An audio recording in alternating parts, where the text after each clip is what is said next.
dark phases of womanhood, of never having been a girl. Half notes scattered without rhythm, no tune, distraught laughter falling over a black girl's shoulder.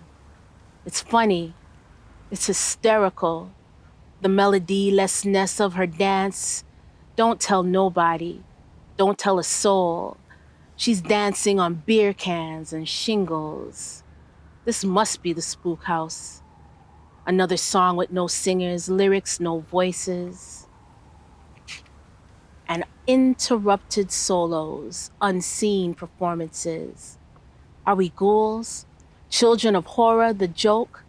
Don't tell nobody, don't tell a soul. Are we animals? Have we gone crazy? I can't hear anything but maddening screams and the soft strains of death, and you promised me. You promised me. Somebody, anybody, sing a black girl's song. Bring her out of herself, to know you, but sing her rhythms, caring, struggle, hard times. Sing her song of life. She's been dead so long, closed and silent so long.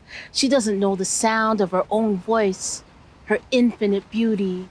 She's half notes scattered without rhythm, no tune.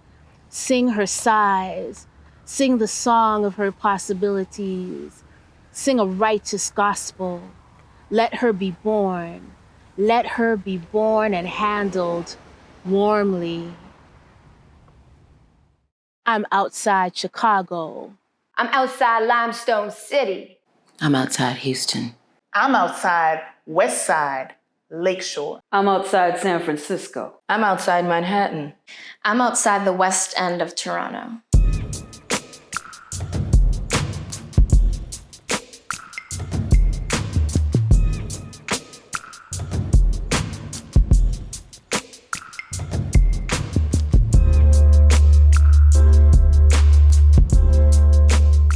And this is for colored girls who have considered suicide, but are moving to the ends of their own rainbows. You're it! It was graduation night, and I was the only black girl in the cut. Austin, Jules, Terry, and Marlo, all cousins. All the prettiest prospects in this preppy pedestrian town. We was smoking in the parking lot, in a Subaru station wagon with the windows tinted. Jules in the driver's seat, Terry shotgun, Marley in the middle playing DJ, and Austin and I singing every word of Juicy like it'd be the last thing we'd sing. You know very well who you are. Don't let them hold you down. Yeah, Super Nintendo, Sega Genesis. When I was dead broke, broke. Dangling our tassels out the window, we got laughing about the nerve of our principal calling us limestone legends. Everyone in Limestone City graduated the same night.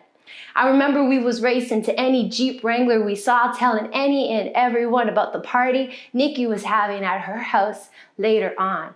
I got drunk off a bottle of Bailey's and it got hot. It got so hot because we was finally grown. Yes, we was grown. These cousins, Austin, Jules, Terry, and Marlo laid up against the wall looking almost sexy. Smirking and sipping, so I turned around and pushed my thing back on them because they was all my sweethearts in 7th grade and everyone was watching. I couldn't tell whose hair was on my thigh, but it didn't matter because everyone was rolling, reaching for more liquor and hyping us some more. We was winning all kinds of contests. Everyone in Kingston knew that we'd make it out this city. We'd do something major, so they squeezed every second they could, shouting and chatting for all the cousins, almost never for me. I got thinking about May because graduation night had to be, and I was the only black girl, and I knew how to dance. Voodoo coursing through my virgin veins. We used up all them dark corners. Marlo's hand on the small of my back. Yeah, oh my gosh. And even through my hair, I could feel her breathing on me, getting heavier, her lips pressing to the back of my ear. And I know she left a mark with that vampy purple lipstick she had on, maybe even a bite. Jeez, my God. So she made me want to get into some business, right? So I turned around and suggested to Marla we slip back out to the zoo. While we was teetering quietly out and down the road, 3 police officers was pulling up. No, we don't know nothing about no party. In the back seat of that Subaru with the tinted windows, Marla started looking at me real strange, right? Like she was seeing a woman for the first time or something. She started talking real soft and kissing real slow.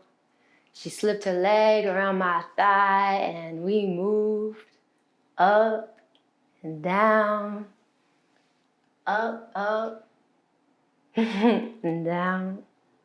Wow. By daybreak, I just couldn't stop grinning.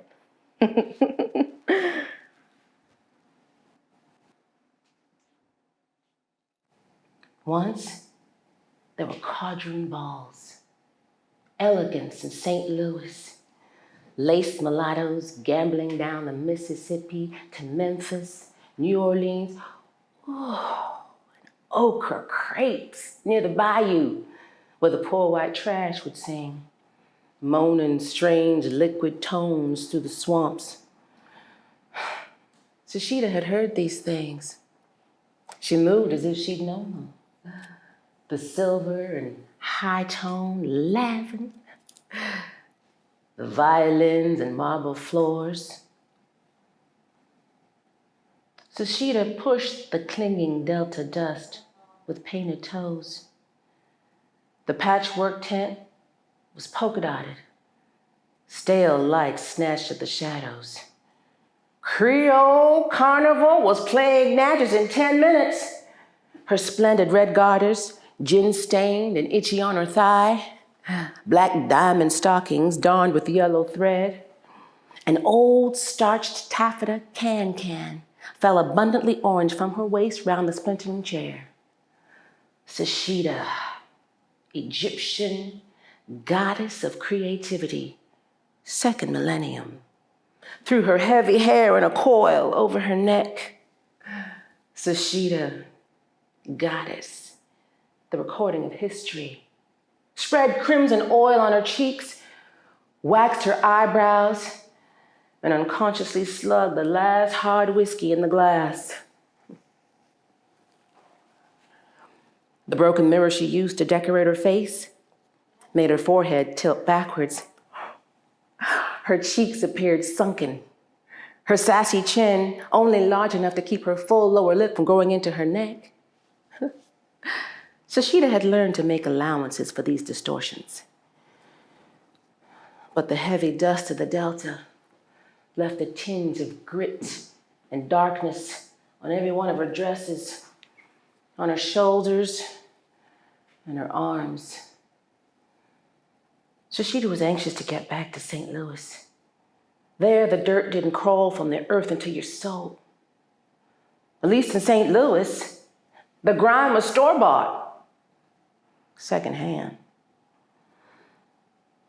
Here in Natchez, God seemed to be wiping his feet in her face. One of the wrestlers had finally won tonight. The mulatto, Raoul, was supposed to hold the booming half-cast searing eagle in a bear hug 8 counts, get thrown unawares, fall out the ring, and then do searing eagle in for good. Sashida could hear the redneck whoops and slapping on the backs. She gathered her sparsely sequined skirts, tugged the waist cincher from under her graying slips, and made her face immobile. She made her face like Nefertiti approaching her own tomb. She suddenly threw her leg full force through the canvas curtain. A deceptive glass stone sparkled malignant on her ankle. Her calf was taunting in the brazen carny lights. The full moon, Sashida, goddess of love. Egypt, second millennium, performing the rites, conjuring of men, conjuring the spirit in Natchez. The Mississippi spewed a heavy fume of barely moving waters. Sashida's legs slashed viciously through the cracker night, and gold pieces hitting the makeshift stage. Her thighs, they were aiming coins between her thighs.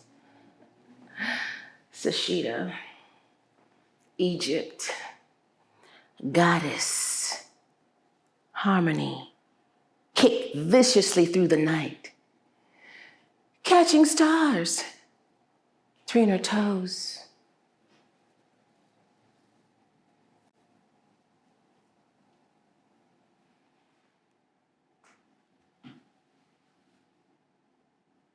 I used to live in the world. Then I moved to Harlem. And now my universe is 6 blocks. When I walked the Pacific, I imagined waters ancient from Accra, Tunis, cleansing me, feeding me.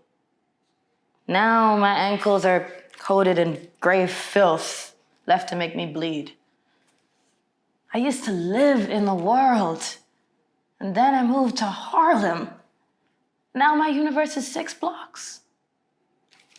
Tunnel, the train, I can ride anywhere, remaining a stranger.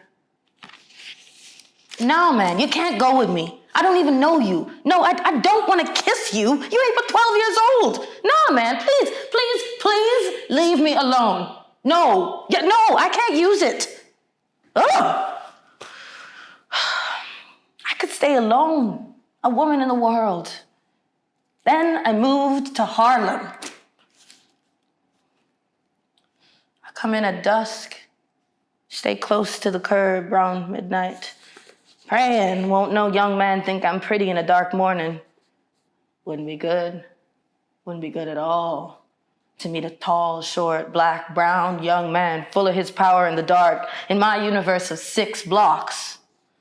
Straight up black walls, women hanging out of windows like old silk stockings, cats crying, children giggling, a tavern with red curtains, bad smells, kissing ladies, smiling, and dirt sidewalks, spitting men, cursing, playing. I spent more money yesterday than the day before, and all that's more than you, nigga, ever got a hold to. Come here, bitch, can't you see this is $5? Never mind, sister, don't pay him no mind. Go, sister.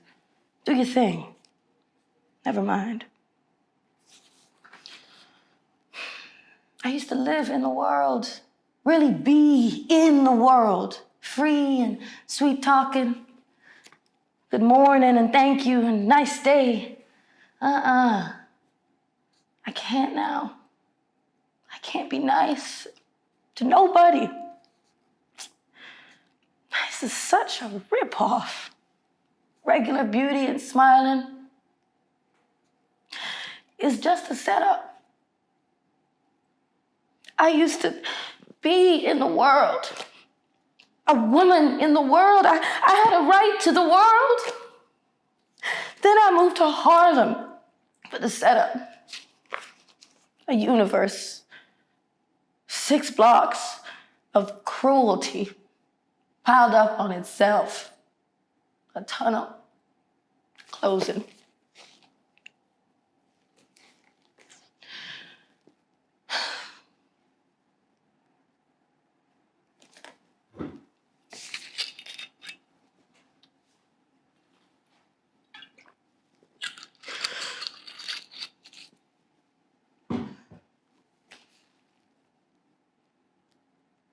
I didn't need you, eh?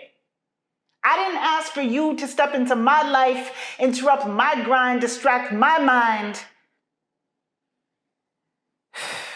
While you tugged on my naively intrigued soul, lured me into your trap, and now I'm stuck. With no guidance from you, word to Drake. In fact, You told me not to fall in love with you. In the same breath, you said, yo, I got you, shorty. You already know. Nah, player, I don't know. How am I supposed to know 4 dates, no shows, traveling from Kipling to Kennedy, West End ting, traveling for her East End king? Except I end up looking like the fool every time.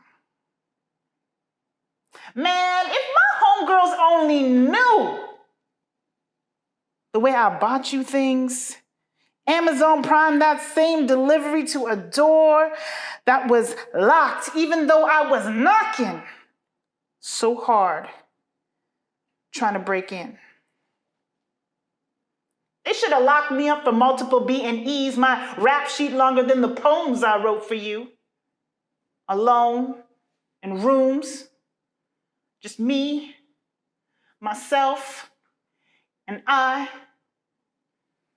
and my plants, and my sage, and my obia, and you better believe I cursed your name 1,000 times.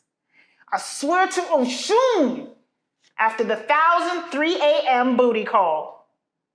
And I still came running to you like a lapdog, only to be reminded that I am just a stray. In the most charming way possible, of course, whispering sweet spurns into my ear. So I only have myself to blame. But I feel no ways. Because I keep telling myself that you were just an itch to scratch. That I'm not the fool because I'm the selfish one. Just using you for pleasure. Just another notch in the belt. Just another man on the roster. Rotate you all like clockwork. I'm good, eh? West End queen, no longer in need of a waist magazine. So don't worry about me when you see me on road. I just wanted to see if I could really survive another Toronto fuckboy. If I had the strength, if I had the stamina to keep coming back for a love that only existed in my head.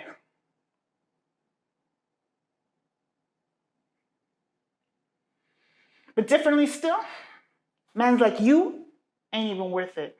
So I'm off this. We gotta dance to keep from crying. We gotta dance to keep from dying. So come on. Come on. Come on.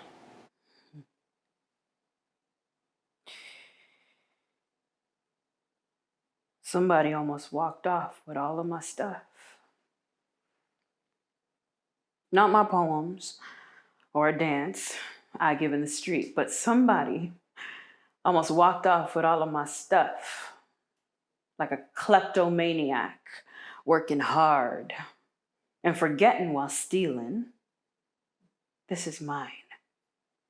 This ain't your stuff. So why don't you put me back and let me hang out in my own self? Somebody almost walked off with all of my stuff and didn't care enough to send a note home saying I was late for my solo conversation or 2 sizes too small for my own tacky skirts. What can anybody do with something of no value on an open market? Did you get a dime for my things? Hey, man, where are you going with all of my stuff? This is a woman's trip, and I need my stuff to ooh and ah about daddy. I got a mainline number from my own shit. So why don't you put me back and let me play this duet with this silver ring in my nose?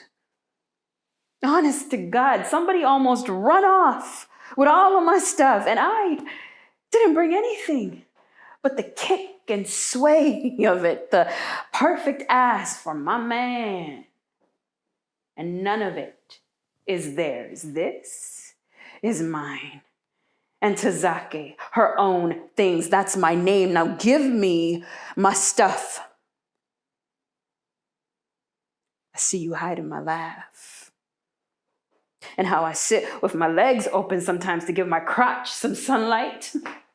And there goes my love, my chewed up fingernails, nigga, with the curls in your hair, Mr. Louisiana Hot Link. I want my stuff back.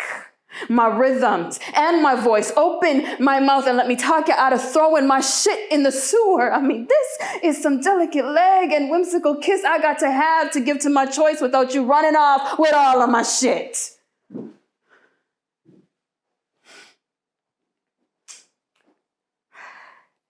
Now, you can't have me unless I give me away.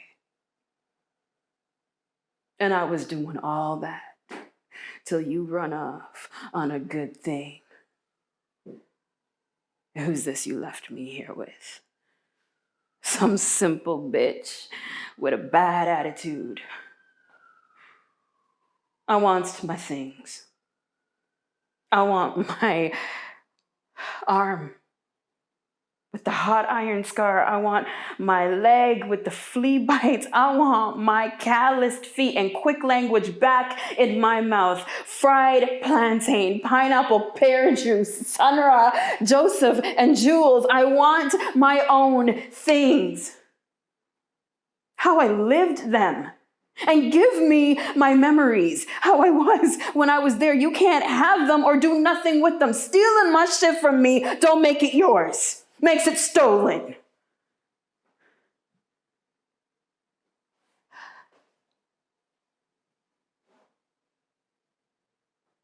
Somebody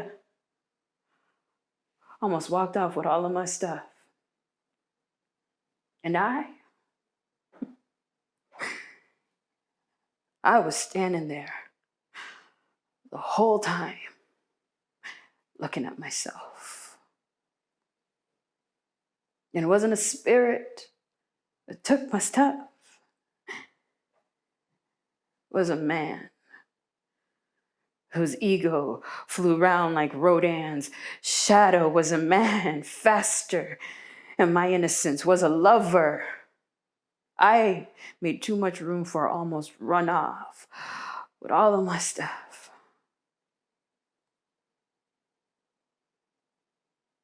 I didn't know I'd give it up so quick. And the one running with it don't know he got it, and I'm shouting, this is mine, and he don't know he got it. My stuff is the anonymous ripped off treasures of the year. Oh.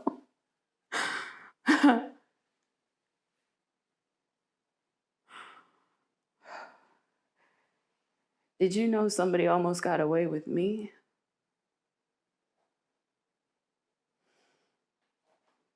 Me. In a plastic bag under their arm. Me. Dangling on a string of personal carelessness. I'm spattered with mud and city rain. And no, I didn't get a chance to take a douche. Hey, man, this is not your prerogative. I got to have me in my pocket to get around like a good woman should and make the poem in the pot or the chicken in the dance. What I got to do, I got to have my stuff to do it too. So why don't you find your own things and leave this package of me for my destiny? What you got to get from me, I'll give it to you. Yeah, I'll give it to you. Around 5 in the winter when the sky is blue-red and Dew City's getting pressed. But if it's really my things, you gotta give it to me. If you really want it,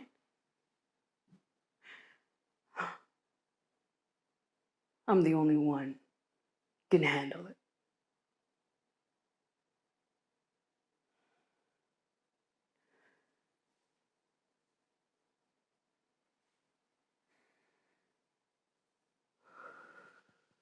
What good am I?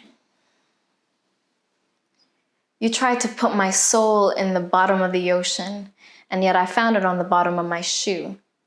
Crushed yet still intact, burdened yet still buried. I tie the laces to put me back into place, but not back into time. Because I have died in a real way and lived only in your torn yellow wallpaper. For I am yellow and red with no traces of blue, and I'll be damned if I give you permission to tear me apart from the colors of my hue. So what good am I? Born by 10 Teasdale, but bred by Jane. Like Ab, I came into this hurtful earth in perfect health, with questions of my own existence at 10 years old. And ever since, I've been building my own mirror and masquerading as my own reflection, hiding behind skin that doesn't even feel like my own. Is my blackness mine or for white consumerism? Mine or for bullet Target? Mine or for bankrupt Target? Is my faith mine or for Allah? Mine or for my own fear of the hereafter? I can't even speak my own language, just the one that was stolen from me. Black, Somali, Muslim. You fell for me. The woman you see is not the woman I see, and yet you still fell for me. So what good am I if I am more enchanting as a lie? How do I remove the mask without dismembering the membrane of my masquerade? I have the right. I have the right to be loved in the manner in which I give love. I have the right to want more, even though I've been blessed with less. I have the right to a happy ending as you think I'm meant a tragedy. I have the right. For two things can be true at once. I can love you and pull apart rainbows too. I can love you and pull apart rainbows too.